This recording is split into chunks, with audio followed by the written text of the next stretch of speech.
সত্যি করে জবাব দিবেন। আমি শুধু ইসলাহের জন্য জিজ্ঞেস করতেছি, যারা যারা আজকে ঈশান নামাজ পড়েন নাই এখনো, রাতের বাজে 11:30, যারা যারা আজকে ঈশান নামাজ এখনো পড়েন নাই তারা তারা হাত তোলেন। কেউ কারো দিকে তাকায়েন না,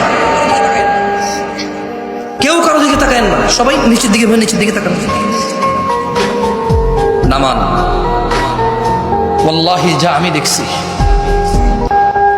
আমি এই স্টেজ থেকে যা দেখছি, এরা যা দেখছে, তা যদি আপনারা সামনের যারা আছেন দেখতেন, লজ্জায় মাথা নত হয়ে যেত। এ হচ্ছে আমাদের ইসলাম, এ হচ্ছে আমাদের ইসলাম। বাবার লজ্জা করে না তার ছেলে বেনামাজি, শ্বশুরের লজ্জা করে না তার মেয়ের জামাই বেনামাজি, মেয়ের জামাই লজ্জা করে না শ্বশুর বেনামাজি, বড় ভাইয়ের লজ্জা করে না ছোট ভাই বেনামাজি, ছোট ভাইয়ের লজ্জা করে না বড় ভাইয়ের সামনে বেনামাজি। সমাজের চেয়ারম্যান মেম্বার নামাজ চলা অবস্থায় তার জনগণের সামনে সে বেনামাজি অবস্থায় বসে থাকে, অথচ সে জনপ্রতিনিধি। বিচারকের লজ্জা করে না ওই সম্মানজনক জায়গা থেকে সে বেনামাজি,